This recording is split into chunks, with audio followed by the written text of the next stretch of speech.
a seat. It's a good turnout. And if anybody hasn't seen The Stranger, this is not part of my speech, but Bill Horner's here this evening, and I'm so glad to see you. Thanks for coming. It's important. Thank you. Well, I wanted to welcome everyone. My name is Rachel Rainey, and I am the publisher and advertising director. I need some water. At the Sanford Herald.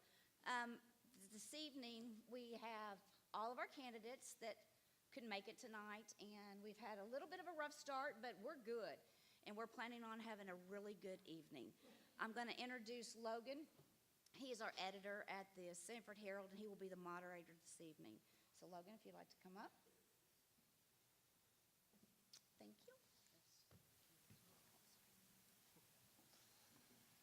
Hello, everyone. My name is Logan Martinez, and I'm the editor of the Sanford Herald. I just wanted to take a second to thank everyone who made it out tonight. It's a privilege for me to host this event. This year's event actually marks the 20-year anniversary of the Herald's first forum held here at the Civic Center back on October 27th, 1998. So it's definitely a privilege for me to be here with you all tonight. I just wanted to thank the Civic Center for being a gracious host for us once again, and also I'd like to thank Ms. Lacey's for agreeing to catering some great food for us. Just moving on to the plans for tonight, candidates for the Lee County Board of Education, Lee County Board of Commissioners, Lee County Sheriff, U.S. 6th Congressional District, NC District 12, and NC House District 51 have been invited to attend. We'll start the event with the U.S. House 6th Congressional District race, followed by General Assembly 51 and the District 12 races. After that, we'll move on to the Sheriff's Office race before ending with the Board of Commissioners and before wrapping up with the Lee County Board of Education. Each candidate you see tonight will have 90 seconds to make their opening statements. I will then ask each group that comes up on stage a series of questions that we've created and also some questions that the readers have submitted to us. Each candidate will have 1 minute to answer the questions I ask of them. Once they've finished, depending on the time, I will allow each of them 30 seconds to add anything they didn't, previously have the opportunity to talk about. Just a couple of reminders about the event. We're not going to have audience questions tonight, so please be respectful of everyone that you see on stage here. Don't clap or boo or anything like that while they're up on stage. Once each group wraps up, we'll give everyone a round of applause before they leave. So. Like we do every year when we have this event, we'll start with the Pledge of Allegiance, so if everyone would please stand. I pledge allegiance to the flag, to the United States of America, to the republic for which it stands, one nation, under God, indivisible, with liberty and justice for all.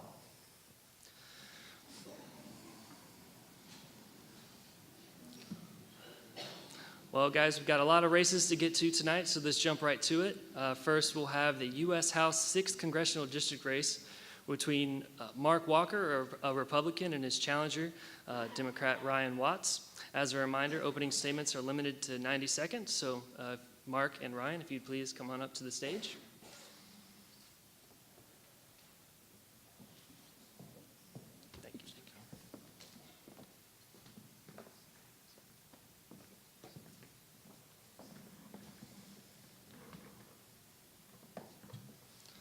All right, Mark, feel free to lead us off with your opening statement.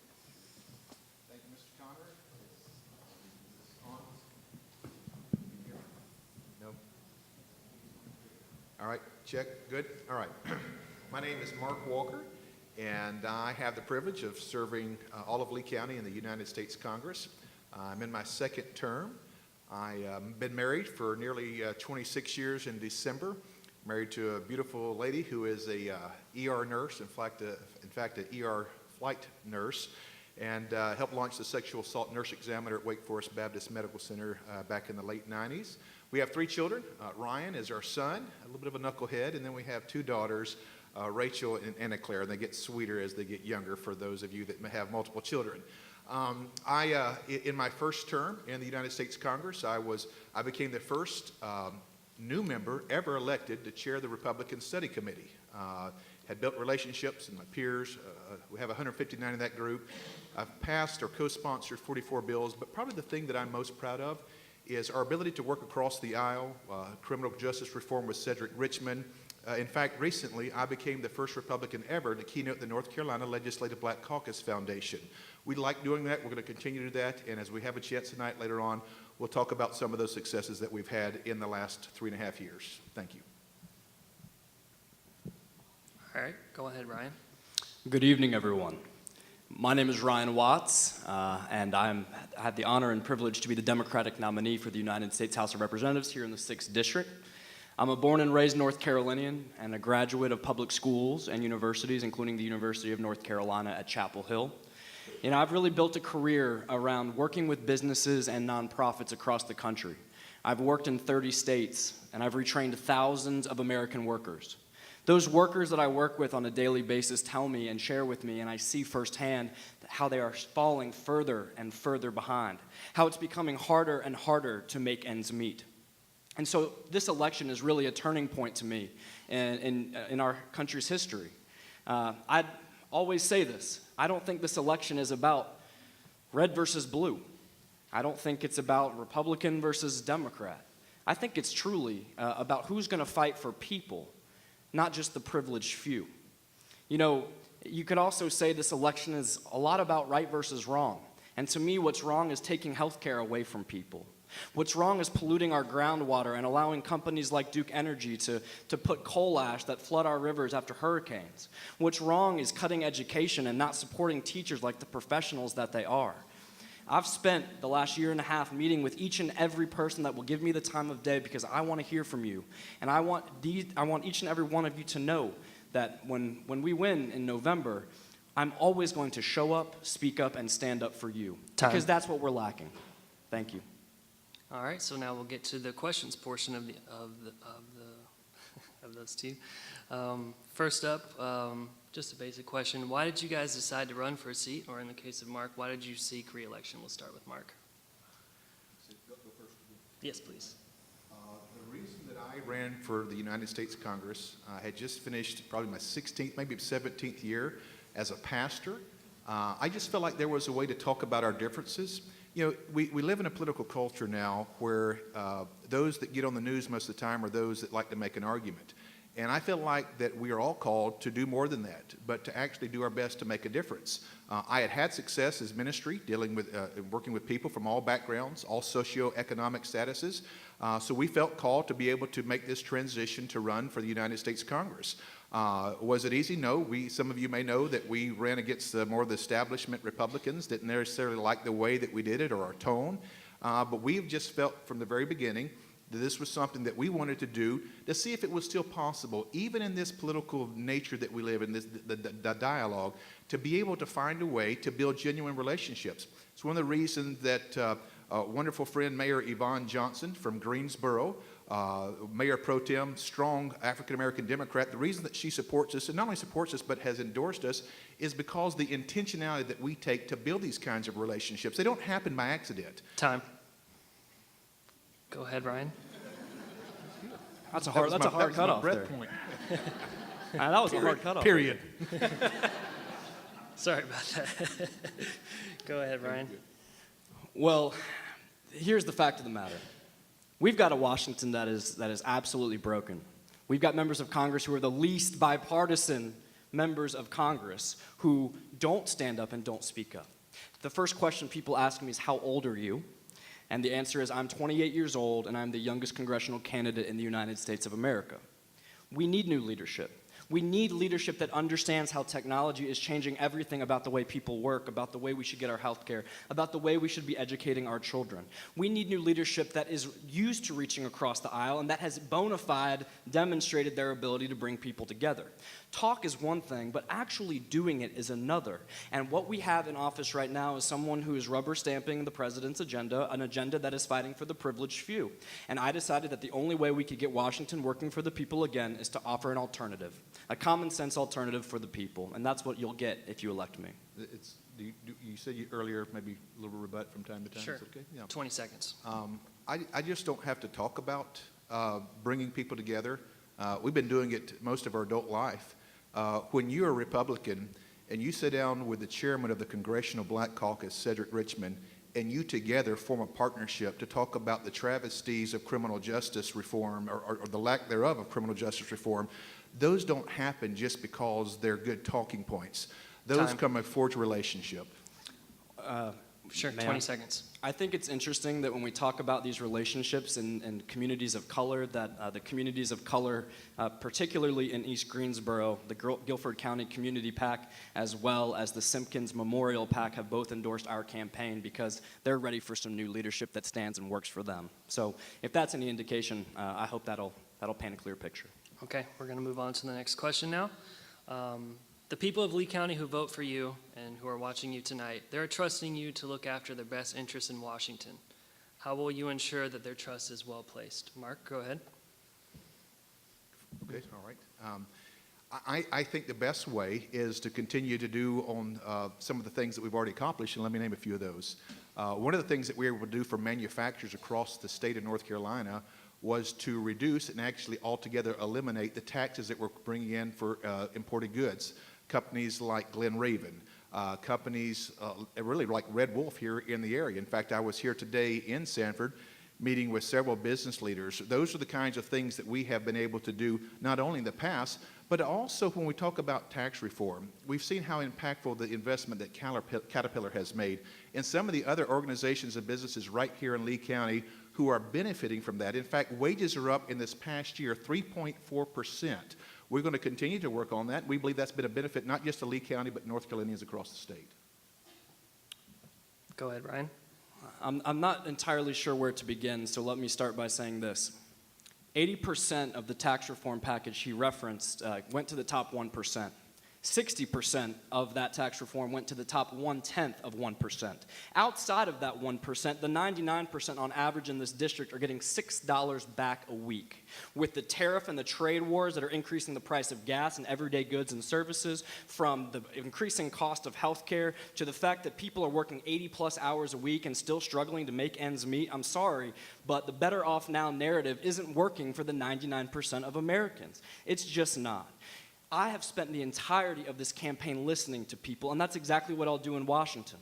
And what I hear time and time again are people who are being diagnosed with disease, who can't afford health care, who can't keep the lights on in their homes, who can't put food on the tables. I'm sorry, but we are just not better off now, and it's time for a change. And I believe we offer new leadership in that regard.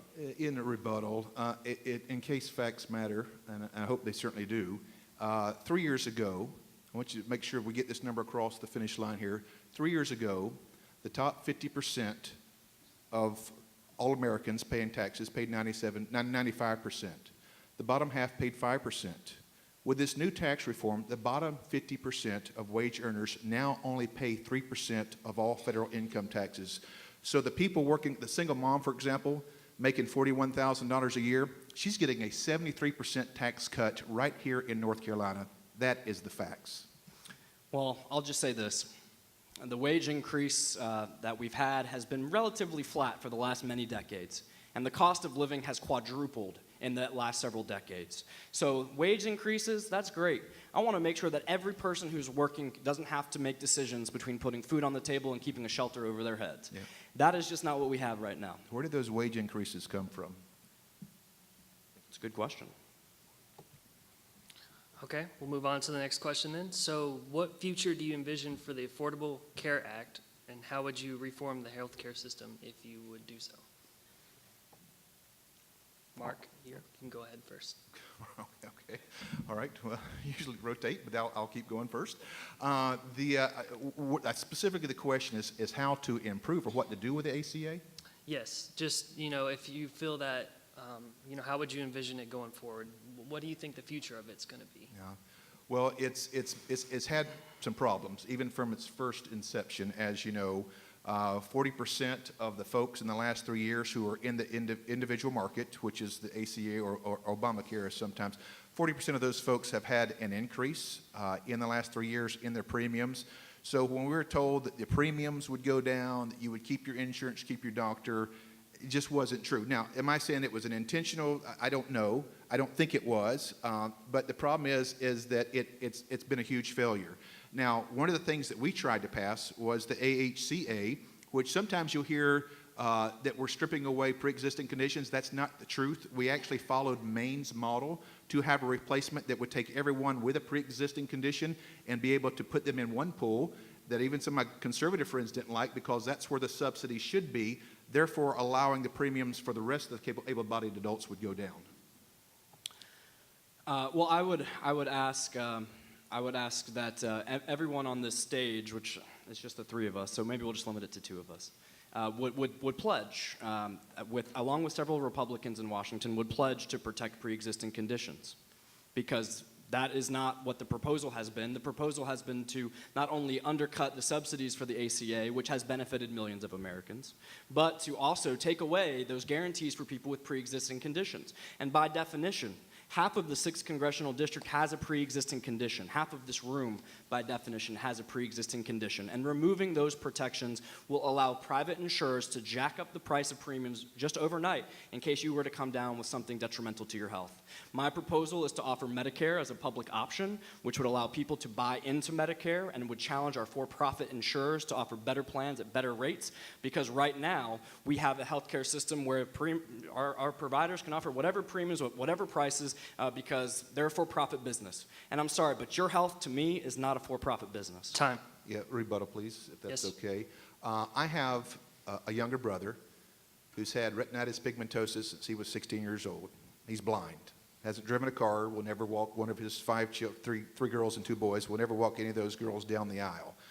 We're fighting for pre-existing conditions, and I don't have to just pledge to it. I've already voted for it.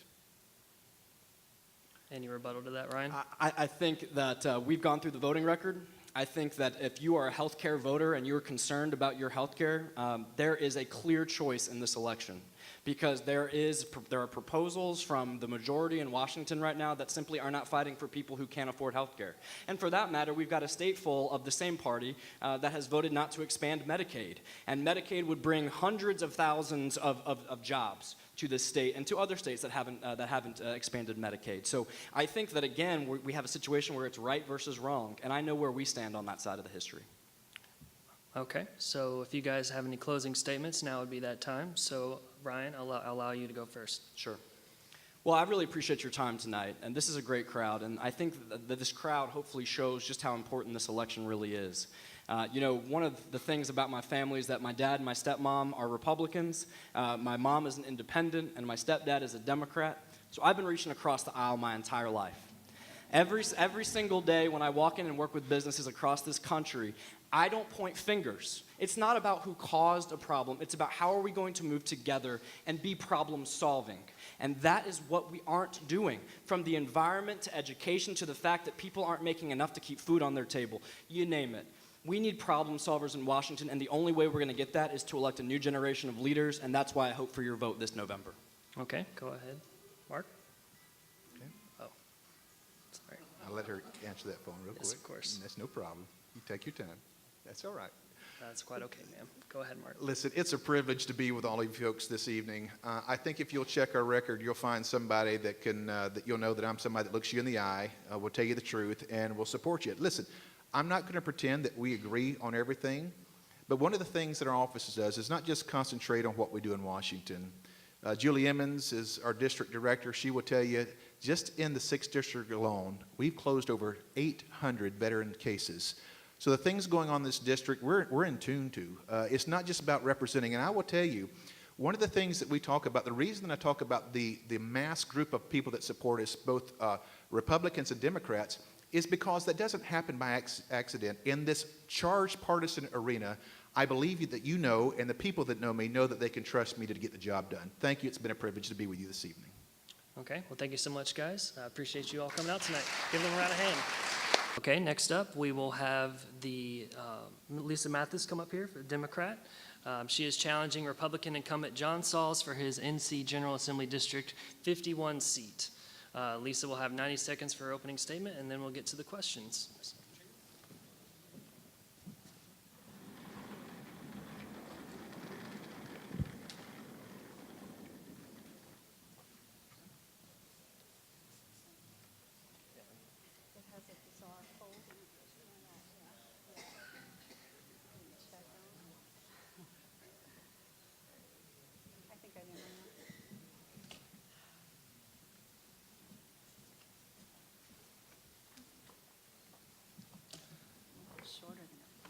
Okay, Lisa, whenever you're ready, you go ahead and get us started. Well, first, I'd like to start by thanking all of you for being here. Thank you so much to the Sanford Herald for having us. I think this is incredibly important to give you, the voters, an opportunity to hear from both sides. This is an incredibly important election. My name is Lisa Mathis, and I am running for the North Carolina State House. I am a Sanford small business owner. I am the daughter of a Vietnam veteran, and I'm a mom. Hi, Lisa. Like our community, I value hard work, and I also value showing up. Every weekend, we knock on doors. We have knocked on almost 10,000 doors in this district. We do it to listen to the issues that are impacting our neighbors. They are frustrated by the ugly divisiveness of today's politics and by the absence of politicians who have the power to help.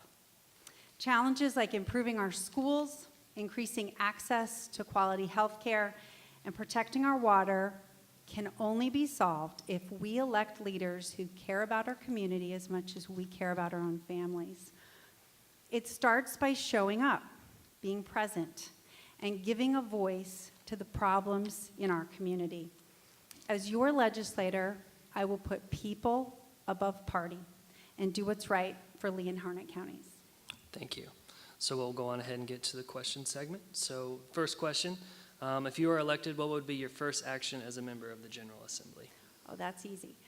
I would request for a school bond, a construction bill. We are in desperate need here of places for children to have seats that are not in temporary units.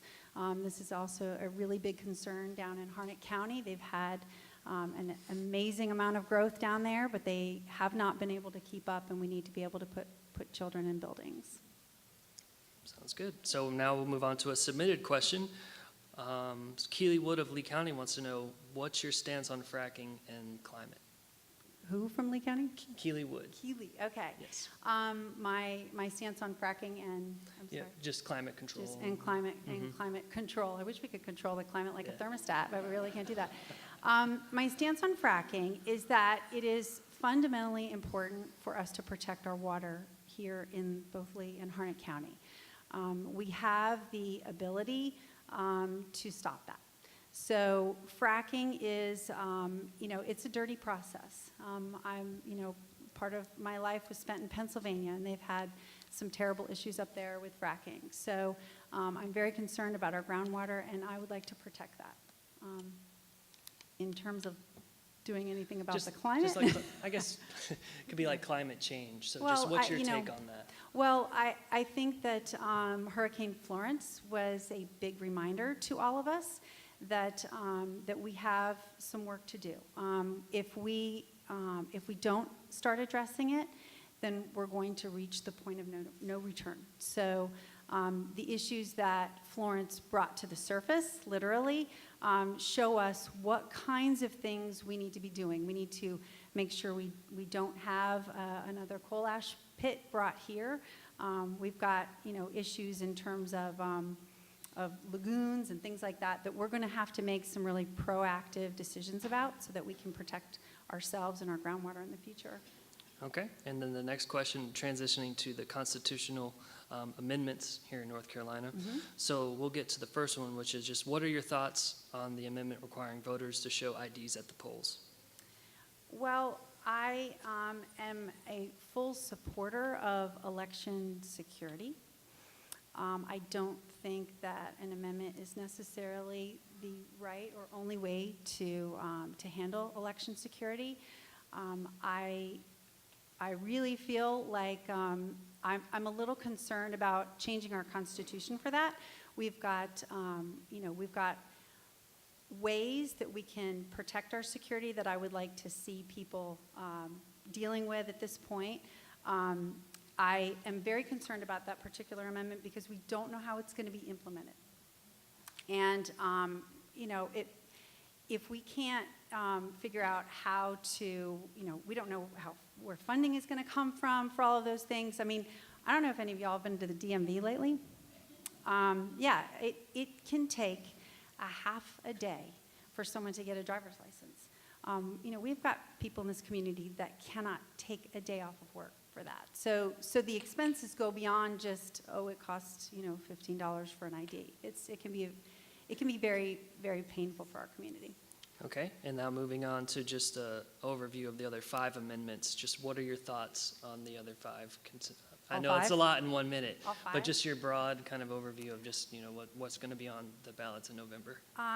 My broad overview, if I look at them sort of in totality, I'm most specifically concerned about the amendments that are taking away powers from the governor and powers even, for, let's say, the State Board of Elections and Ethics. So what they want to do would literally deadlock that board, and I think that's very dangerous. So we shouldn't have legislators picking their voters, nor should we have them picking people that are going to keep them in check. So I think you have to dig deeper on all of those. And just in terms of the General Assembly, what would you say is your biggest concern, just from an outsider's perspective now, but that if you were to become a part of General Assembly, what would you want to address? What are some things that would be a priority for you? Well, the thing that concerns me the most is sort of the imbalance of power. I feel like North Carolina is a purple state. We are not a red state and we are not a blue state. But right now, we're being so heavily governed by the Republicans, and that's, of course, as a result of gerrymandering issues. So what I really want to do is help bring some balance back to that legislature. I absolutely think that working across the aisle is going to be incredibly important, but a change is a-coming. We're tired of the divisiveness. It's not getting us anywhere. Okay, and now for just your closing statement, anything else that you would like to address that you didn't get to from this conversation? Well, I would like you to know that I'm a military kid. I grew up all over the place, but I've spent the last 27 years here.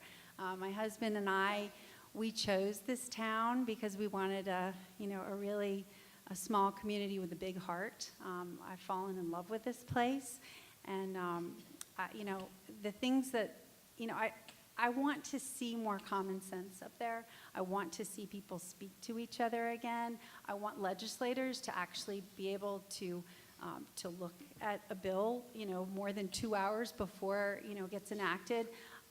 I'm tired of the nonsense, and I know you all are too. So I'm hoping to go up there to change that.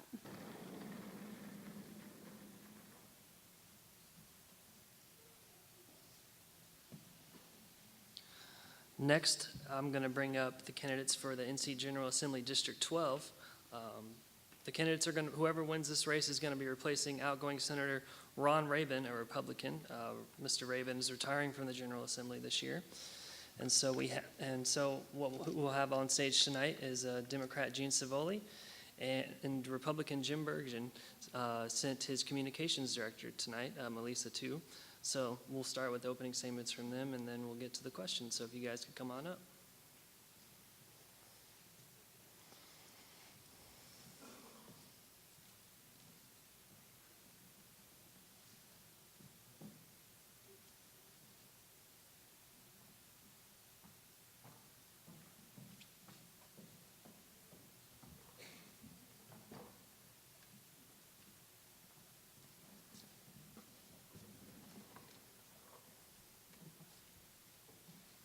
Wanted to thank you guys again for making it out. So I guess I'll get to, the opening statements. So we'll lead off with Jean.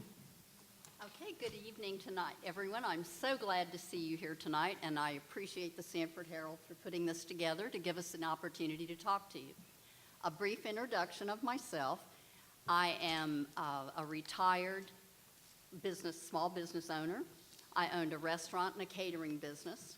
And in that, it taught me what it is to have people depend on you whether it's your employees, your customers, or whomever. Additionally, I had a 27-year career in food service sales and marketing. I traveled all over North Carolina for a number of years, and it was doing negotiations with vendors, working across the table with people to get things done. I've been in North Carolina for 23 years. I'm married for 23 years. I have 2 sons and a daughter, and I have 3 grandsons that we're very proud of. And I decided that it was time for me to step up. I am a Senate District appointee because Mr. Howard Baldwin, who was in the district, had to relocate to Northern Virginia, and I am so passionate about this, and I'm so excited to step up and have the opportunity to serve the people of the 12th District. Sounds good. Go ahead, Elisa. Well, good evening, everyone. Obviously, I am not Mr. Jim Bergen. I am e-listed to you, Mr. Jim Bergen's Communications Director. He had a prior commitment this evening, and he is a man of his word. So he wanted to make himself as accessible as possible, so I'm here representing Mr. Jim Bergen for North Carolina Senate District 12, because together we can work to create a brighter future. His 3 focus issues are education, mental health reform with a specific interest on the opioid crisis, and rural job creation. Tonight, I am honored to attend on behalf of Mr. Jim Bergen, and I thank you for the invitation. Jim Bergen is unlike any other political candidate. As a Harnett County Commissioner for 8 years, businessman for 30 years with over 300 employees, and the Vice Chair of Central Carolina for 4 years, Mr. Jim Bergen is prepared and equipped to take on the task of representing District 12 in Raleigh. Instead of attacks, he is taking action. Mr. Jim Bergen is a man of action. For the past several months, he has taken time to really listen to local mayors and sheriffs, and by the way, he's the only candidate to be endorsed by all 3 sheriffs of District 12. He's also listened to medical professionals, business owners, and teachers within District 12 in order to find better solutions which will ensure a brighter future for all of us. Thank you, and I look forward to expounding upon Mr. Bergen's points later this evening.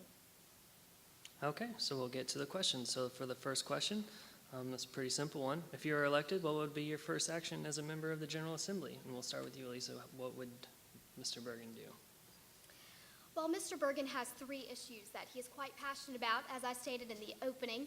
That is education and mental health reform. In fact, he even has a piece of legislation that is in the works right now that when he is put into office, that very first day, he can go ahead and present it to the Senate. Fair enough. Go ahead, Jean.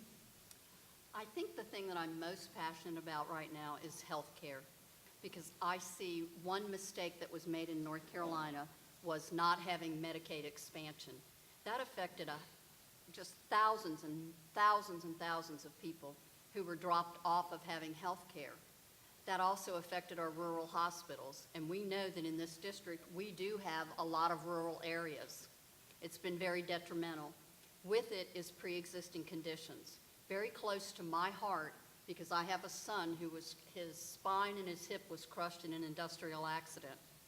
It will be up to the states on what they do about pre-existing conditions from whatever comes down from DC. I don't see where currently in this district the priority has been people.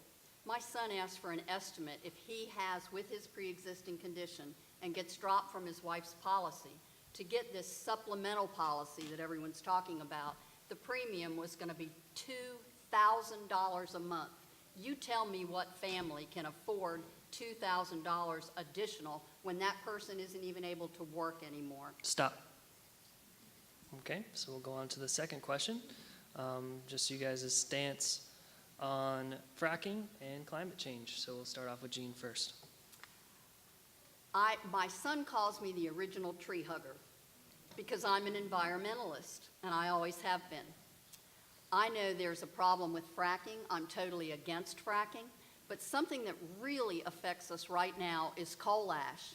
And I know there is an empty coal ash pit in Colon. So that I could learn more, I traveled with Reverend Barber and also with former Vice President Al Gore, who we all know what an environmentalist he is. We went to Ballew's Creek to look at coal ash. You can rest assured, when I'm in Raleigh, I will fight not to have coal ash come anywhere else in North Carolina, the people up there that are suffering, and to listen to their testimonies of their children with respiratory disease, 60% increase in cancer. It's ridiculous. Grandparents won't even allow their children to come visit because they're afraid it's going to affect their health. So I will stand for you and fight for you to have environmental regulations that are sensible, not what works for big business. Okay, go ahead with the rebuttal, Lisa. Well, Mr. Jim Bergen believes in working with the EPA and any other organization or agency in order to ensure we have clean water. In fact, Harnett County for the past 11 years has won the award for the cleanest water, not only in the state of North Carolina, but in the nation. And having clean water is vital because North Carolina has the largest agricultural industry. That's an $84 billion business. So of course, we need to work to ensure that we have clean water. Okay, moving on to the next question. What are your thoughts on requiring voters to show IDs at the polls? This is going back to the constitutional amendments that are on this November's ballot. Elisa, I'll start with you. Okay. There's been a poll, and 60 to 70% of people say that they have no problem with presenting an ID at the polls. And in fact, if we did have audience participation, I'd ask all of you, don't you have an ID with you this evening? We are the last southern state to not have some sort of photo ID policy in place. And Mr. Bergen has stated that if anyone is without an ID and actually needs one, can't afford it, or can't go and get one, he is willing to pay for that and take them to go and get it without using campaign finances. Okay, go ahead, Jean. Considering voter ID, let me go off a little bit of what was just said. The southern states, what's typical in the southern states? We have a lot of poor people of color in the southern states. That's why this has been singled out in the southern states, because it does restrict those voters. They have difficulty getting an ID. Some of them don't even have a birth certificate. The reason being is they used to register it in their family Bible. How are those people supposed to present and get an ID? Driver's licenses. We have a lot of people of color who don't have a driver's license at all. How can they get out to get a driver's license? They don't have the ability to get there. So this is singling out poor and people of color. And we know it, it happens in the southern states. I'm against officially having to have an ID to come and vote. Okay, and then moving on to the other constitutional amendments that are on the ballot. Jean, we'll just start with your thoughts, broad overview of the other ones that people are going to be voting on this November. Well, I consider that all 6 amendments that are on the ballot coming up, I'm against all of the amendments across the board. One is a power grab to strip power from our governor. 5 prior governors have said this is not right. They disagree with it. If the change had not happened where Governor McCrory got in, you wouldn't even be hearing anything about stripping this power. As far as the Board of Elections goes, and ethics, it was fought by the Republicans to have a 9-member board, 4 Republicans, 4 Democrats, and an independent. Well, you know what? Those votes haven't been going their way. So now let's strip it back and let's have 4 Republicans and 4 Democrats and get absolutely nothing done. So I'm against that, and the other amendments are pure red meat to try and drive people to the polls. And I'd say nix all 6. Okay, Elisa? Well, broadly, Mr. Jim Bergen supports all of the amendments, and to touch on one in specific, the income tax cap, many of you may not be aware that our North Carolina Constitution used to have the income tax cap at 6%, but this was changed by an amendment in 1936 when the Democrats were in. That changed that percentage. That's some rhetoric that you're not really hearing out there, but Mr. Jim Bergen does support all of the amendments. If you have a specific question, I ask that you please go to our website. We have graphics breaking down each one of the amendments so you, as voters, can be informed and make your own decision. And please feel free to call Mr. Bergen. I do have his cell phone number on business cards, and I'm happy to give that out this evening. In fact, this morning, he received a phone call from a local voter just to ask him a couple of questions. And now, folks, this was before work, and he still took the time to take this man's call and answer his questions. Thank you. Could I have just a second on that one? Sure, yes, 20 seconds. When you talk about the income tax cap, where do you think that money's going to come from? If it's not coming in your income tax, What's going to happen down at your state level? What's going to happen? They're already gutting public funding for public education.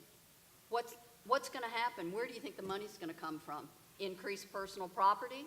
Increased sales taxes? It's got to come from somewhere, or they're going to continue to gut these programs that help each and every one of us, except for the healthy and the wealthy. It's going to hurt everyone else, and I'm definitely against that. Okay, Elisa, did you have a response to that? Yes, I do. Thank you so much for asking. It's good to put money back. It is excellent. In fact, we've just gone through Hurricane Florence and Tropical Storm Michael, and our legislature in their rainy day fund, they were able to provide, I think it was roughly $500 million for hurricane recovery efforts. So this is actually a good thing. What if we didn't have that money for all the people who are out there suffering right now? Okay, so that wraps up the questions I had for you guys. So if you just wanted to end with some closing statements in about 30 seconds. So we'll start with Elisa. Go ahead. Thank you so much for the invitation to come and speak tonight on behalf of Mr. Jim Bergen, as well as present his plans for District 12 when he is elected. Together, we can create a brighter future. And don't we all want a brighter future, not only for ourselves, but for our friends and our neighbors and our children and even our grandchildren? So thank you again, and I also have sunglasses here for everyone that is in attendance this evening. They are free, because the future is going to be so bright, you are going to need those sunglasses. So please stop by and see me afterwards. Okay, go ahead, Jean. And in closing, I once again want to thank you. I want to give you my pledge that when I'm elected and I'm in Raleigh, I will not be invisible in this district. I will continue to listen to the people in the 12th district, because by listening, how else am I going to know what you really need if I'm not visible and talking to you? And you have my pledge. I will fight for you, the people, not the healthy and the wealthy, the majority of the people in this district. And thank you again so much for coming tonight. Reach out to me if you have any other questions. Sounds good. Well, everyone give these ladies a hand. We appreciate them coming out. Please.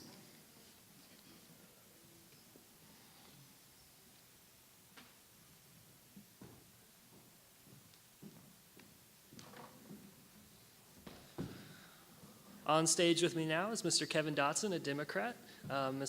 Kevin will be facing off against Republican incumbent Tracy Carter for Lee County Sheriff. So I'll go ahead and allow Kevin, once he gets everything settled, to make his 90-second opening statement, and then we'll have questions for Kevin immediately following his statement. So Kevin, go ahead and take it away. Well, thank you. Good evening. I'd like to welcome everybody here. I wish my opponent was here, because I think ideally that's what y'all came for, to hear from everybody. But it's okay. We'll go along with it. Once again, thank the Sanford Herald for putting this on. I am Kevin Dotson. I'm running for sheriff. I'm also a county commissioner at large. My wife's here tonight with my dad, my mom, my son, and some other family members, and I appreciate them being here to support me, as well as my supporters. So you may want to know why you want to run for sheriff. I believe that change needs to come to the sheriff's office in a big way. There's no way in 90 seconds I'm going to be able to tell you everything that I would like to implement, so I would encourage you to please go to my website, dodsonforsheriff.com. That's either the number 4 or FOR.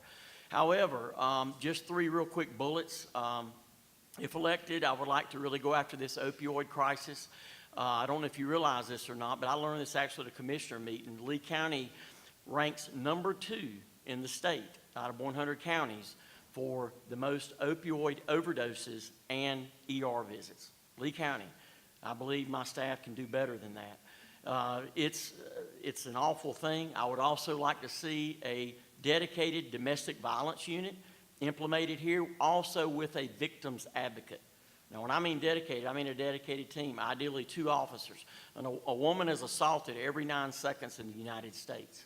Also, in regards to our schools, I'd love to see the DARE program come back. DARE, just this past July, has implemented a new program to fight the opioid crisis that starts at kindergarten and goes all the way through the 12th grade. All the way through the 12th grade. This is something that's brand new. Okay, time. Thank you. You're welcome. So we'll go on ahead and get with the first question. So if you are elected, what would be your first action as sheriff? It's a hard one. Between the DV, of course, I'm certainly going to want to implement that, but I would have to say, because lives matter, it would be the opioid crisis, is to go after that, not just to go after the drug dealers. That's hard. It's hard to catch the drug dealers and be done. I've got a fantastic staff that's going to be in my administration to help me go after these drug dealers.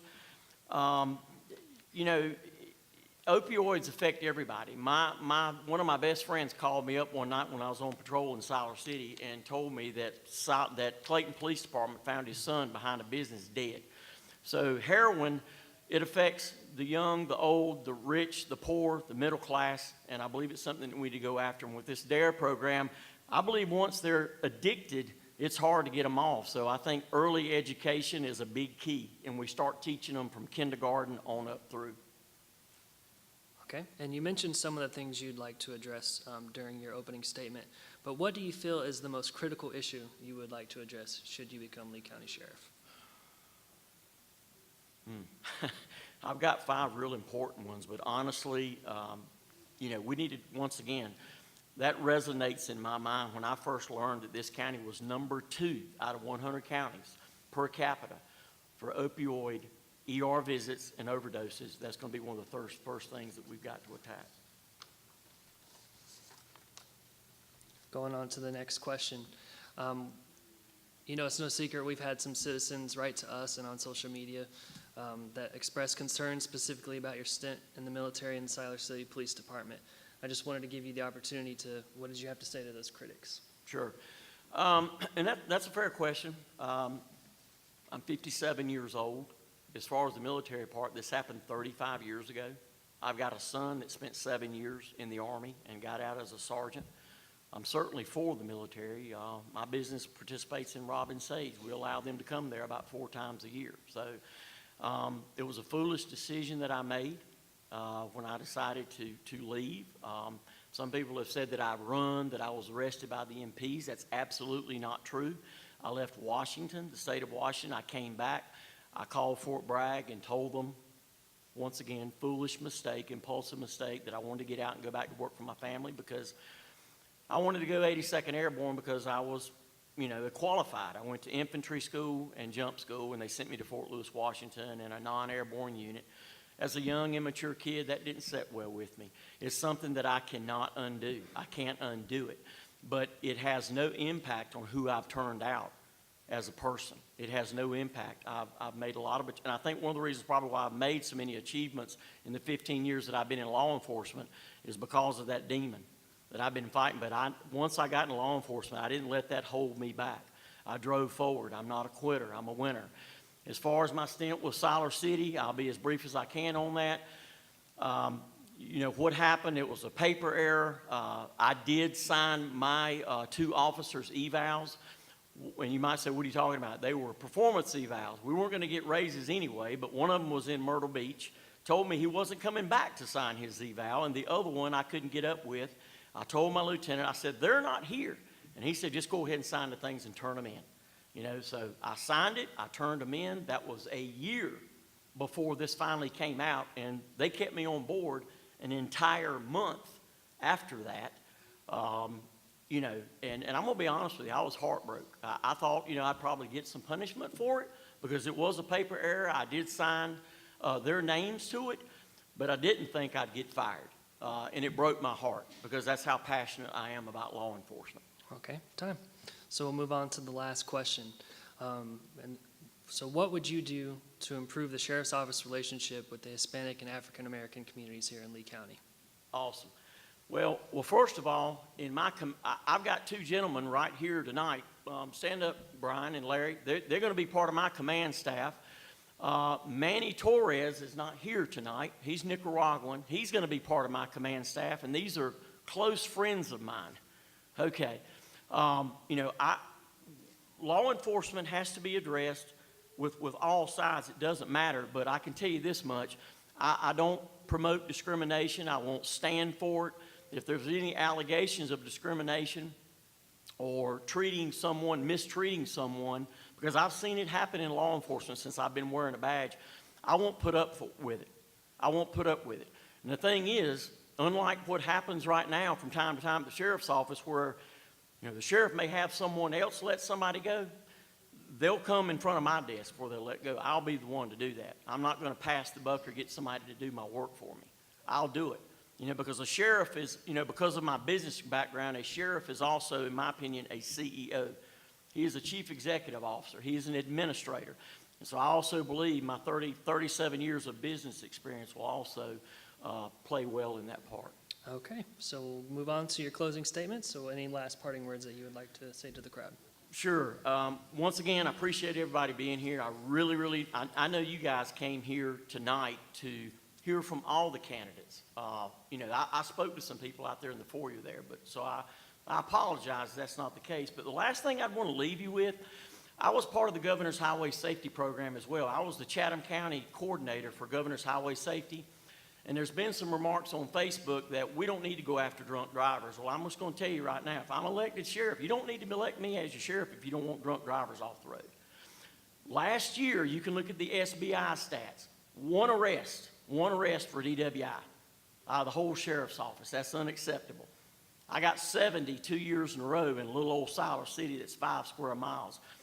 If you just went to a candlelight vigil in Raleigh on December 1st, as they do that each year, Mothers Against Drunk Drivers, and you hear those victims where drunk driving has affected their families, and I've done death notifications where people have been killed by drunk drivers. I'm not against drinking, but if you're going to do it, stay home and do it. Okay, time. Thank you. That'll do it. Thank you so much, Kevin, for coming out tonight. Giving him a round of hand.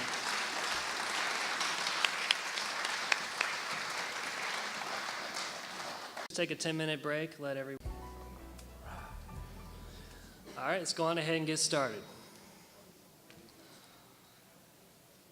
Now before you are 3 Lee County Board of Commissioners candidates.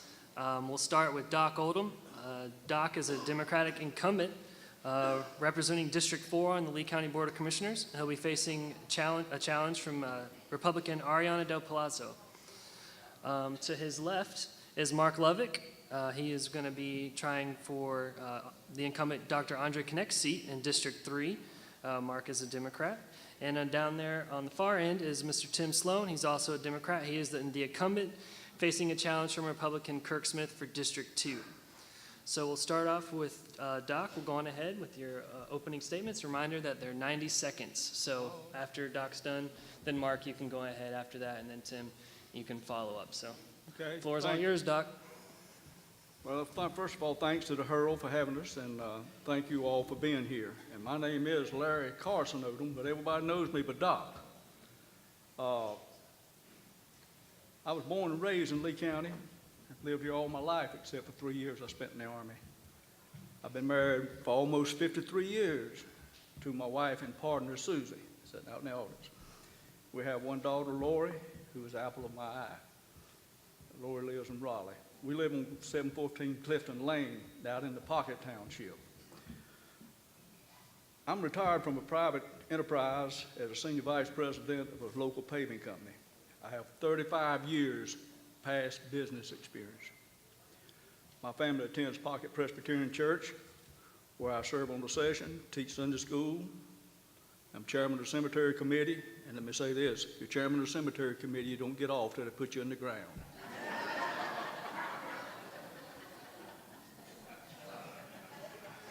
I've held numerous offices within the church. I'm a professing Christian and a sinner. I thank God every day for what He has done for me, and I praise Him every day for what I know He will do for me.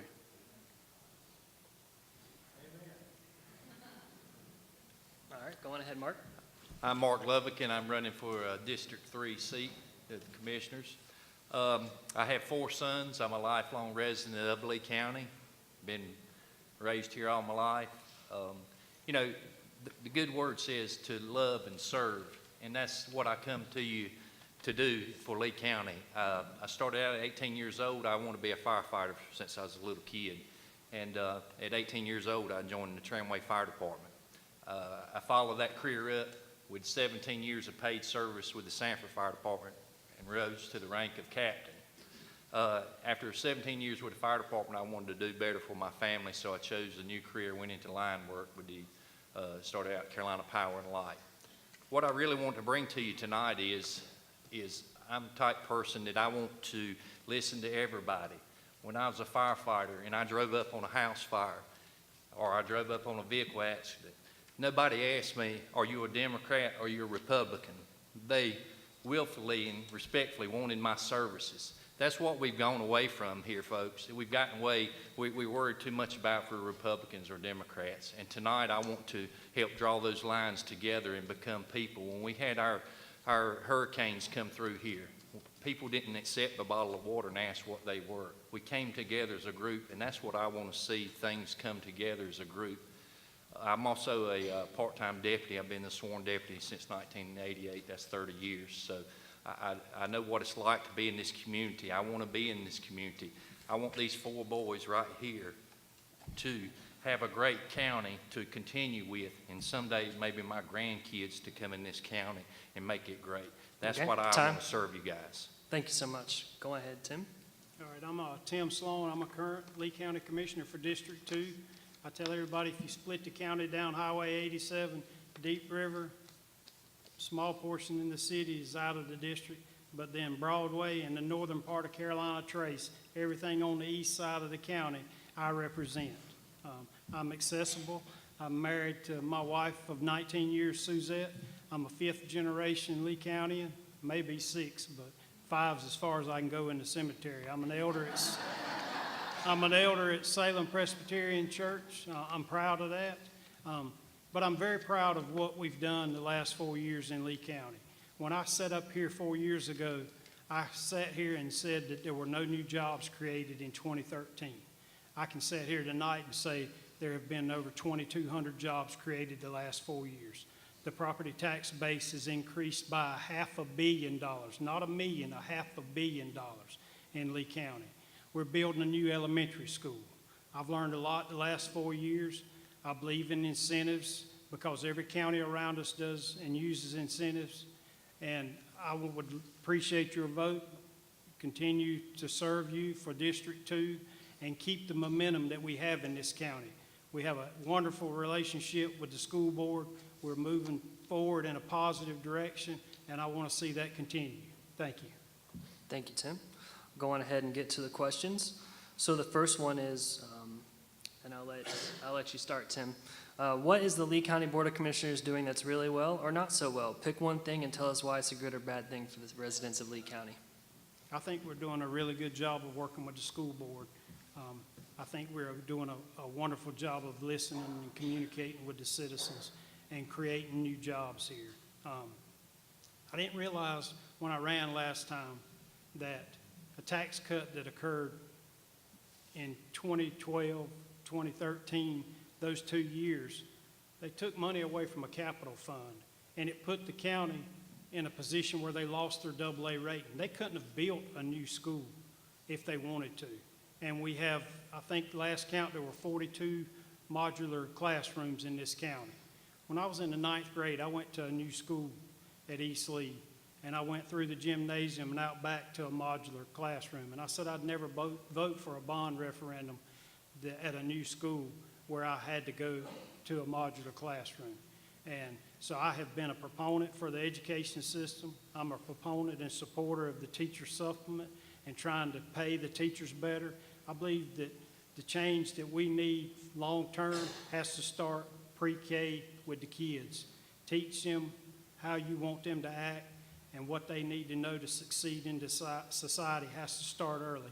Time. And so, thank you. Go ahead, Mark. Well, I've attended all but one county commissioner meeting since I've filed for office, so anytime I get involved in anything, I'm 100% in. I've seen these guys on each side of me and the other commissioners work well with the board of election, the board of school board. They work really well with those. I've also seen them work really well with the city. To be a great county, we still have to help with the city and help be a great city and county together, and these guys have really worked well with those, getting industry and businesses in on that. One thing that I've been also attending is the opioid meetings, and I'd like to see, I lost a brother to opioids, and I'd like to see that as one of my things when I get in. Understood. Go ahead, Doc. Repeat that question again. Sure thing. What is the Lee County Board of Commissioners doing that's really well or not so well? Pick one thing and tell us why it's a good or bad thing for the residents of Lee County. You know, I didn't understand a word you said. You either talking too fast or I'm sitting too close to you. I don't know what you do. Basically, since you've been on the board, what's one good thing that really stands out to you, or bad thing, if you want to talk about that the board is doing and why it benefits, or Well, maybe? I think Tim covered most of it. Of course, he and I serve together on the board, and both of us serve on the SAGH, the SAGA board, which is Sanford Area Growth Alliance, and it's done wonderful things for Lee County. You know, when we came on the board, Tim and I, the SAGA board was in its infancy. It just been formed. And we've watched it grow. We've watched what it's done for Lee County. And like you said, our sales tax revenue's up more than $2.5 million. And we've created over 2,200 jobs in the last year and a half, 2 years. And Lee County is just, the industry in Lee County is doing well, and Lee County overall is doing well economically. And I want to see it continue down that road of success to make Lee County a great place to live and raise your children. Okay, next question. Doc, I'll start with you again. What do you feel is the most critical issue the Board of Commissioners needs to address moving forward? Well, the most critical issue in Lee County continues to be jobs, schools, law enforcement, and I back all three. We feel like Saga's on the right track to continue to bring jobs in here and create good jobs. We're looking for jobs that provide citizens with health insurance, retirement plans. We're not looking for, of course, you've got to have some jobs like, you know, the poultry plant and stuff like that, but we're also looking for high-end jobs.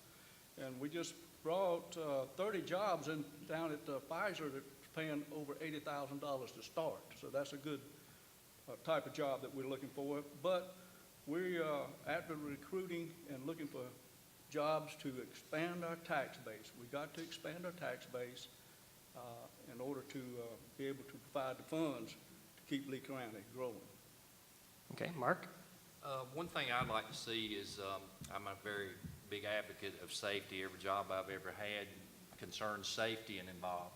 I think you can have the best state, the best county, the best city, the best whatever, and if you feel unsafe, then you're nothing. You look at some of the other big towns that had big things, had big companies, big businesses, and they lost their safety and they turned it into a war zone, burning their places and stuff.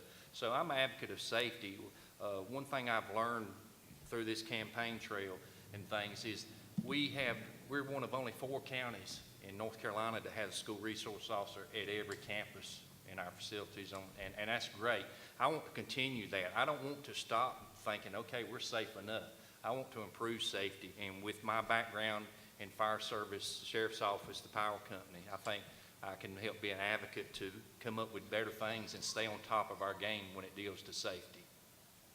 Okay, Tim?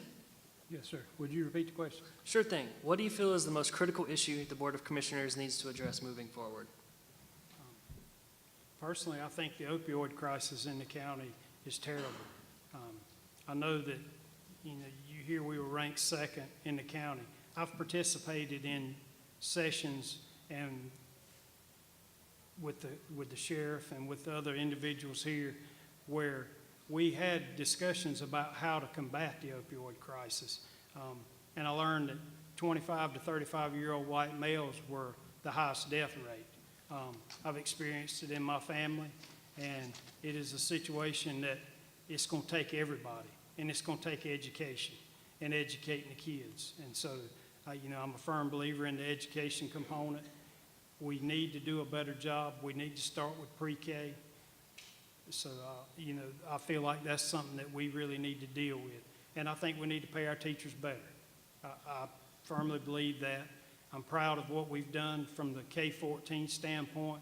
And if you look behind you, the community college here, the facilities here, in the last bond referendum back in 2014, we supported it. We're making very good progress here. We need to continue that in the workforce development here in this county as well. Thank you. So now we have a submitted question from Jeremy Pedley of Sanford. He says, manufacturing growth is crucial for our community. How will you work with our local SAGA and the Chamber of Commerce to support economic development and continue manufacturing growth in our area? And I'll start with you, Tim. All right.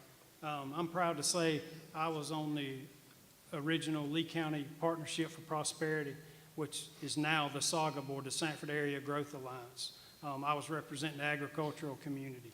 But in doing so, I learned, more about the manufacturing industry here in Lee County. I also participated in the program, the Lee Leadership, and I learned how incentives can work. One thing we need to do is educate the public on the incentive programs. My opponent, Kirk Smith, continually makes a statement that incentive programs are corporate welfare. The way the program works, and I do want to say that the current policy was written by the Republicans. They put it forward. It was approved and voted on by them, but they've never supported it and never used it. In using the policy that's out there now, we've brought the jobs, over 2,200, to the county. But we need to continue to educate the public that businesses that come here that are considered and offered an incentive program have criteria they have to meet. They're sent their tax bill, they pay their taxes, and then they would receive a reimbursement. It's not every individual in this room's tax dollars, which my opponent continues to tell people that he's using your tax money. It's their tax money. Time. Go ahead, Mark. I'm very much in favor of SAGA. I'm on a small business myself, and very much in, recruiting businesses. I just don't want any business. I want good businesses. I want businesses that pay good wages, that have good benefits, and it's good for our economy. We can have a lot of businesses, and those businesses not be the right adapt well with Lee County. There's a lot of businesses that wouldn't go good here, but I think there's great businesses out there. And with that being said, SAGA does an excellent job. You can't beat a person at their own job. I'm a carpet cleaner. You can't beat me in carpet cleaning. You can't beat me in firefighting or the sheriff's office. You can't beat me there. The SAGA, that's what they do. They go out and recruit. We, as a county, can't have personalized people to go out and recruit good businesses with good paying jobs for our people in this community. And that's what they do. You can't beat them at it, so I'm very much in favor of having SAGA to help us out with our community. Okay, go ahead, Doc. Well, I serve on the SAGA board with Tim. I serve on the executive board, and I asked for that board when I went back on the Board of Commissioners. I said, I want the SAGA board, and you can have the rest of them, but I serve on a couple other boards too. But I support SAGA wholeheartedly. I've watched it from its infancy. I see what it's done. I know what it can do. I see the people that's involved in it. We have a lot of community leaders involved in SAGA. We have a lot of community businesses deeply involved in SAGA. So I'm going to continue to support SAGA as long as I'm on the board. Okay. Tim touched on this a little bit earlier, but I'll revisit this question so that Mark and Doc can kind of address it as well. And that is your stance on economic incentives, and why do you think that your preferred economic development policy would benefit Lee County? So just basically, what are your thoughts on economic incentives? Economic incentives? Yes, sir. I'm for economic incentives. I know I've watched South Carolina. All of you know South Carolina 20 years ago was known for Myrtle Beach. You drive to South Carolina today, they got all the auto industries down there. They looked at North Carolina. We got looked over when they found out North Carolina wasn't going to provide them the incentives they needed. Lee County at that time wasn't giving any incentives. I said that we had a stop sign up there on number 1 that says not open for business. We changed that when the Democrats took control of the board. We took that sign down, and we stopped the tumbleweeds from rolling down the boulevard, as Sheriff said. I'm for incentives because I know how they work. I've had them explained to me, and it's not corporate giveaway, regardless of what some people say. Okay, Mark? Unfortunately, if you don't have incentives, and everybody else has it, then you're behind the 8 ball. Those of you with kids, you can look at it like this. When you want your kid to do something, if you want to get some dusting done or the grass cut or anything like that, you say, I'm going to give you some money. You don't pay them before they do it. It doesn't get done. But if you allow them to do some work for you, and then you pay them some money, that's called an incentive for them to get to do some work. For people to say they don't use incentives, You go find a job somewhere. If you can find a better one that pays better and has better benefits than the same job that you're doing, that's an incentive for you to go to work. And if Lee County doesn't use incentives, we're going to be way behind the 8 ball. Okay, Tim, if you wanted to add anything else to what you said earlier? Yeah, I do. One thing that I want to add to it is from the incentive standpoint is you'll start to hear a lot about regionalism. And there are 4 mega sites. A mega site is a site usually over 1,000 acres. There's a corridor down the center part of North Carolina, Guilford, Randolph, Chatham, that there are 4 sites. If any one of those sites hits, the industrial site that we have and the new Central Carolina Enterprise Park that we've been working on with private developers, also with the public, with the commissioners, working with other counties, with Chatham as well. We're working with those counties. If one of those sites hit, the reason South Carolina was so successful, they gave BMW everything they wanted. And I said this 4 years ago. And then, because of just-in-time manufacturing, sites require their suppliers to be usually within 55 to 60 minutes. 65 to 70 additional businesses came to South Carolina because they landed the BMW plant. Well, those 65 to 70 businesses, they may have gotten some incentives, but for the bulk of it, they didn't have a choice if they wanted to supply BMW. We have a site less than 10 minutes from here in the Central Carolina Enterprise Park, a 2,500 acre site. It is a certified site ready, shovel ready. It has 2 Class A railroads to it. We're poised for future growth. The Buffalo wastewater treatment plant, the city of Sanford, and the collaboration they've had, they are poised. They have the sewer capacity. They're helping Pittsburgh and Siler City and Chatham now with sewer capacity. Time. We have great water supplies. So we're poised to do big business in Lee County. Thank you. So we'll move on to our last question, and it's also a submitted question from Ann Mathis of Lee County. She wants to know, what are your thoughts on fracking, and how closely are you guys monitoring just the fracking situation here locally? I'll start with Doc. Go ahead. Fracking. Well, I'm not for fracking. I haven't seen Chevron, Exxon, or any of the major oil companies in here wanting to frack for gas in Lee County.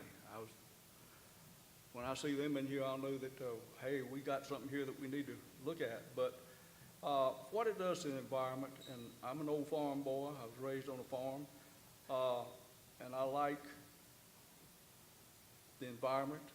And I know that when you get all those trucks in here, trucking sand, trucking water, they're gonna tear up the roads. The legislators will fix it so we can't even put an impact tax on anything that happens with this fracking. Who's gonna fix those roads? I can tell you. We'll end up having to raise taxes to fix behind the fracking people. And I don't think there'll be but just a few citizens that would benefit from it. The majority of the citizens, I think, would suffer from it. So therefore, I'm not for fracking. Okay, Mark? I'm like Doc. I'm against fracking. Anything that can hurt us, hurt my kids, hurt my grandkids coming, or anything like that, or hurt you folks, I would definitely be not in favor for fracking. I know we need fuel, we need gases, but Lee County is one of the smallest counties in North Carolina. Our land mass just doesn't support any type of fracking like that, so I would definitely be in opposition to fracking. Okay, Tim? Yeah, I'm definitely opposed to fracking. It would be nice to have the alternative energy supply, but we also are positioned over a Triassic Basin here. And anything that has enough pressure to be pumped 5,000 feet in the ground and crack rock can contaminate the water supply. I will forever believe that. And I also don't believe that the shale basin is as deep here in Lee County. I've been challenged on that by an engineer, and he said, well, we don't have this when I'm elected, to see myself just being more visible at events and always having an open door for someone to come talk to me and for me to just to listen. I see it all the time, and I'm out a lot in my campaigning, And a lot of folks just come up and they just want to talk. And I think the more that we can be open with them and be honest, then I think that'll help even more as we gather together to make the decisions that are best for every kid. Thank you, Pat. Ophelia? Transparency allows everyone to see what's going on. So when we are transparent with our policy making, we're transparent with also our financial situations. So therefore, we are, as a board, we cover all of the particular data that one needs to know, and we share that. We have a policy or a public officer who releases the statements to the Sanford Herald so everything can go out. I'm very transparent in what I do. People text me. I share that information with the superintendent. Sometimes that information has to go forth in the school board hearing, and sometimes that information goes directly to the principal for immediate action. And then I can get back with the parent who posed that question with the answer that has been given to me. So transparency sometimes is just allowing others to know what's going on. As far as our school records or the growth and the performance, all of that is released and it is public knowledge. We've had numerous calls for public records, and so all that transparency is taking place. Mark? Thank you. Transparency is a very number one goal for me. I have nothing to hide. I'm here to serve you. And as a leader, I believe everyone should be transparent. And I'm very transparent in my life. I'm a pastor. I love the Lord. And I want to say also that when you think of transparency, some people are on the school board for political reasons. I'm not on the board for political reasons. I'm on the board to help the children of Lee County. I'm not on the school board to play games. And what they are talking about, the transparency, these people who are asking for transparency have all of their friends asking every week, and we give it to them for freedom of information, and they have not been able to bring anything out that was being hidden. So I want to say to you, transparency is the whole goal. I have nothing to hide. I'm on the school board. If anything is hidden anywhere, please let us know. There is nothing. It's your money. I'm a taxpayer. I pay thousands of dollars for Lee County every year. There is no one. I don't have a pile of money that goes to my house. So as a leader on the school board, I want to say our goal is to improve transparency, improve communication. This is what we have done. We have Inspire that inform people of what we do. We have information. Sanford Herald writes about us all the time. All of that is a goal of our transparency. So I just want to say to you that for me, I believe in transparency too. So let's make sure that transparency is not about political game. It's about the children. The school board is not for political games. It's for the children to improve education. Thank you. Thank you. Moving on to the next question, and Mark, we'll start with you again. Are the school board and central office doing enough to support classroom teachers? Why or why not? Can you repeat the question again? Sure. I didn't hear you. Sure. Are the school board and central office doing enough to support classroom teachers? Why or why not? The central office is created to have all these people to support all the schools in our county. Everyone that is in the central office, they have a duty, whether they are director, whether they are assistant superintendent. That's their job, to support the school system. What's going on is that they give us the report. We see the report improving our education. One thing that I want to remind us here is that a lot of people think that as a Board of Education member, you can just walk into a class and tell them, what are you doing here? Our job is a policy maker. When you hear information, you ask questions. When you see there, you make questions, you make decisions based on what you know. That's the job they give to us. But for board members, all our work is to depend on what information that's given to us by our staff in the central office. None of us is doing this job as a permanent job, but we have to trust them that they are doing the best. And if we hear otherwise, we have to get on it immediately. Thank you. Ophelia? As curriculum and instructions chair, we have lead teachers that help teachers in the classroom. we have mentors, and these mentors are helping the new teachers become better teachers. So when there are problems or when they don't understand something, they have these lead teachers that they can go to.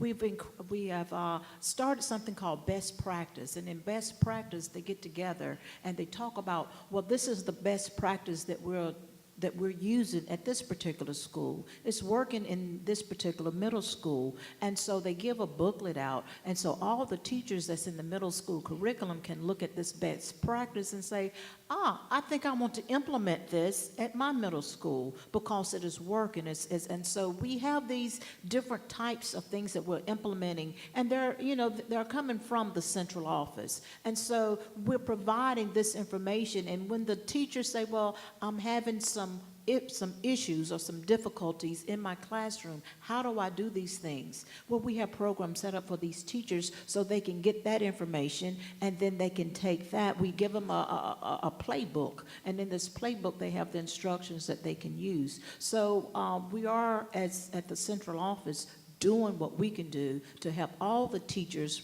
provide the best education that they can to your students, to your grandchildren. Time. Thank you. Go ahead, Pat.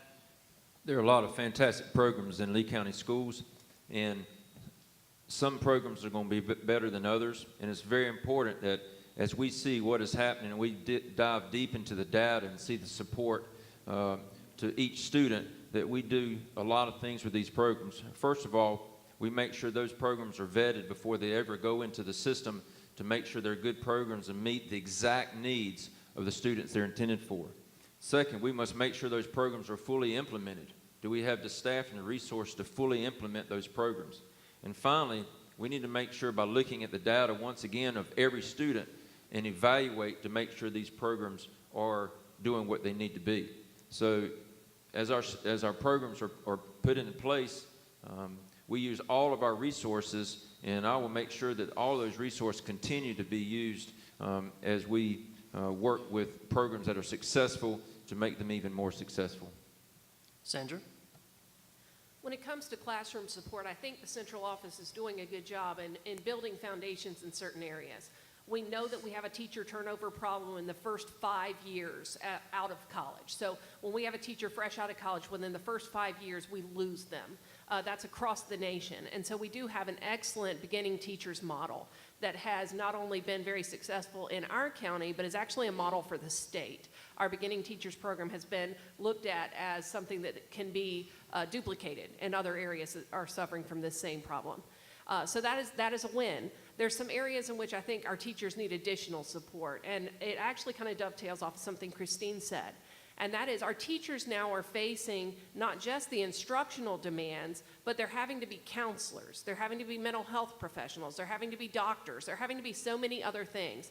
And so one of the things that we looked at in this year's budget is trying to put in, and y'all may have to help me remember the name, but the behavioral intervention specialists that would be able to take some of that pressure off the teachers. I don't know if you're aware with some of the behavioral problems, the amount of paperwork that it takes for a teacher to track behavior and then to implement behavioral intervention and then measure whether that was successful in achieving goals for that student. It is so overwhelming. It would be like having one teacher per child that needs this kind of intervention. And if you're asking the teacher to do that for 20, they need help.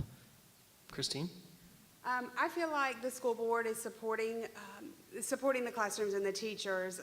Their hands are tied when it comes to funding. I understand that. I feel like we need to look at some ways to reallocate some money because, as Sandra said, the problems that are coming in the classroom, when there have been one child that require the attention and the eyes of 3 to 4 staff members for a solid 6 hours, that's a problem. Funding was cut so many years ago. We lost so many teacher assistants. Teacher's assistants are spread so thin, it's impossible. We try to do our best. I give my all. I gave my all every day. I just feel like if there was a way, I know funding is tough. I know that. I know it's a state budget issue. But if there could be any way to reallocate it for personnel, guys, we need bodies in those classrooms. We need loving bodies to help support these children and get them through those tough times. And in programs, we seem to and implement new curriculum several times over the course of 5 or 6 years, and then in a year or two it's gone. I don't feel like we're using the programs to fidelity to allow that time to gather the data to see if it's an ineffective or an effective program. Time. Last question, and we'll start with you, Christine. If you are elected, how would you empower teachers to do their jobs to the best of their abilities? To empower teachers is to give them the support. They need their parental support. They need the support of their administration. We have amazing administrators across the whole county. We do have a great central office staff who really support their teachers. If they could just get that mental piece added, and to try to find the reallocation to fund some additional money to bring some more teacher assistants in the classroom, and as Sandra stated, the behavior interventionist specialist, it is huge. We lost the Warren Williams has been a great, successful program. Unfortunately, a few years ago, the funding was lost for the mental health, quote unquote, the counseling piece, so the children could go there for the behavior, but there wasn't anybody to help redirect that behavior. So the Warren Williams counseling piece would be an amazing piece to bring back to our county. Thank you. Sandra. Can I get you to repeat the question, please? Sure thing. If you are elected, how would you empower teachers to do their jobs to the best of their abilities? I think our teachers are doing well with less, year after year after year. And unfortunately, that's part of the problem, is that they become so efficient that they're getting less and less. And so I think that one thing that we need to do is reevaluate, very much like Pat said, reevaluate some of these programs and say, okay, is the program providing what we thought it would when we implemented it? If it's not, scrap the program, reallocate the funding back to people, because we know that the single most important factor in a student's success is a caring adult who takes an interest in their education and becomes their personal cheerleader. And there's no computer, there's no program, there's no curriculum piece that's going to do that. So teacher assistants and people that care are the key to supporting our teachers. So much push has moved toward technology, but there's nothing that's ever going to take the place of a loving teacher in the classroom. And so I think that's the most important thing we can look at, is providing the teaching assistants and providing the teachers that we need to help these students. Thank you, Sandra. Pat? Teachers must feel a lot of things, but there's 3 important things they must feel. They must feel what they do is valuable, they must feel that they can grow, and they must feel supported. If they feel those things, they're going to be a good teacher, and they're going to make students learn. And after all that is done, if they feel valuable, if they feel they can grow, and if they feel supported, then by golly, let's let them teach. Let's get them in that classroom and let them do what they're good at and teach our children. Okay, Ophelia? Would you repeat the question? Sure. If you are elected, how would you empower teachers to do their jobs to the best of their abilities? Empowerment comes from teachers knowing that they're safe in the classroom. And when they're safe in the classroom, then they can teach the students. We also need to provide them with the resources that they need so they can help the students out. The resources come from a lot of times from our Board of Commissioners, so we have to cross the aisles and work with them so we can get all the funding that's required for the teachers to have that support in the classroom. They also need the support from the central office. When the central office is supplying that support, then the teachers will also be better efficient in the classroom. We have to hire the caliber teacher that we know that will be successful, and that success will lead to success within the classroom. Thank you. Mark? What I want to say also is that our teachers need a lot of support. But I want to remind you that about 60 to 65% of our budget is on the salary. The rest of the money we have to use to pay electricity bill, to buy all the products, to buy the computer, to do all the things. So we need to appeal to our state legislators to remember the school, to give us the money that we need for the school. I'm saying this because I was chair of finance before, and I'm chair of the school board right now. A lot of our money goes on salary.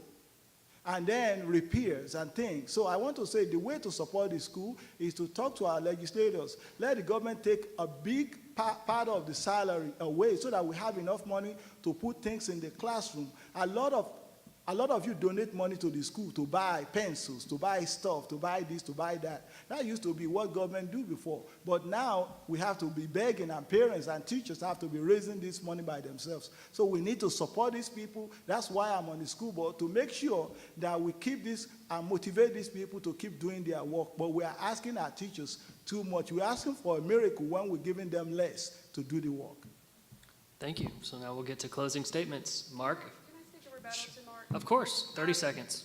As you're speaking of the salary, there are multiple people on the central office staff who have retired. They're wonderful people. They're retired. They are being brought back on as consultants and are being paid a very hefty salary. While they are wonderful people, love them all, that is a huge part of our huge piece of the budget that could also be used to bring additional assistance back into the classroom. Any reply statements to that, or did you guys want to move on to closing statements now? I don't know what she's talking about, but what she's saying, if she knows those people, she can mention them, because if we bring a retiree back to do something, the superintendent and the staff feel like they need them, and we're not paying them full salary because they're already getting a pension. We're paying them some money. So all of that is a role of the superintendent, not the role of the chair of Board of Education.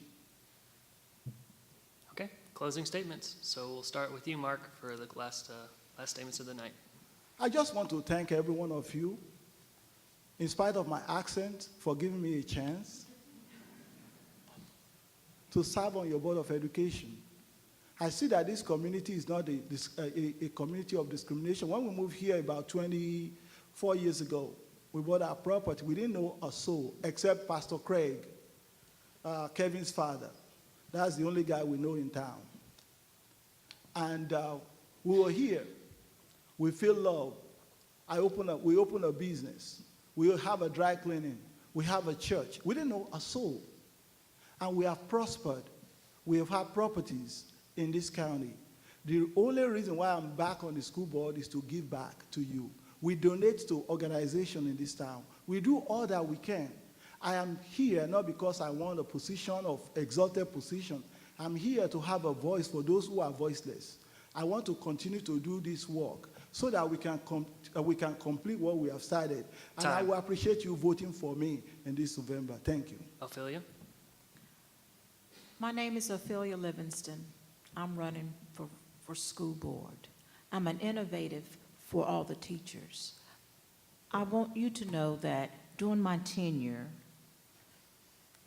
in 2017, we had 90.1% of the students that graduate. We had 1,449 career and technical credentials. We had 2,414 college credits that were given out. We're doing more than a diploma. We're reaching out, and we're ensuring that we're meeting students where they are. And by meeting students where they are, they are becoming well-rounded. So I solicit your support for me for school board, Ophelia Livingston. Thank you. Pat? It is our responsibility for our students to be educated not only academically, but emotionally, athletically, artistically, and in the technology field. I'm in the trenches every day. I will continue to be in the trenches for a little while to come. I feel like that I can see the big picture and the whole picture in my experiences of my teaching experience and being in the trenches. For that reason, I know I'm ready to serve you and the people of Lee County and these students as a member of the Lee County Board of Education. Vote for me, Pat McCracken. Thank you. Sandra? After 4 years on the Lee County Board of Education, I just don't believe that the calling is up. I believe that I was put in this position for a reason. I believe that I've worked hard for this board, and I'd like the opportunity to continue to do so. I have My entire history is based on solid education. I'm a first-generation college graduate myself. I've been teaching for the last 17 years in the community college system here, or 17 years total, 15 of those right here in the North Carolina Community College system. I know what we're trying to get our children to. I know what they need in order to succeed.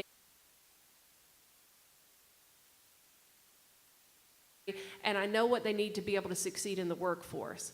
And I think that with the experience that I have, and as I said, I have skin in the game. I have kids in our school system. If you want an advocate that knows and thinks about every decision and how it's going to affect not just the budget, but the people, the classrooms and the dining room tables, the families, the struggles, the bus drivers, then you need someone who actually has skin in the game. Time. And I think that's me. Please vote Sandra Bowen. Christine? Yes, I've been given information that I have kind of been deemed ineligible to even hold a position on the board due to the fact that I do not hold a bachelor's degree currently. I just want to speak to that because I stayed at home with my children for a few years. My husband was career military, recently retired, deployed multiple times, so I took a job at the school so I could be with my children as they needed me to be home and to be the constant in their life. I'm currently going back to school full-time. I'm no longer at Tramway. I'm working on that so I can go back in the classroom myself. I don't feel like my lack of degree would hold me back at all in the Board of Education, because like I said, I am doing this only for the children and to make our future brighter. Please vote for Christine Hilliard. Thank you. And that wraps the 2018 Sanford Herald Candidates Forum. Let's give the Board of Education a round of applause.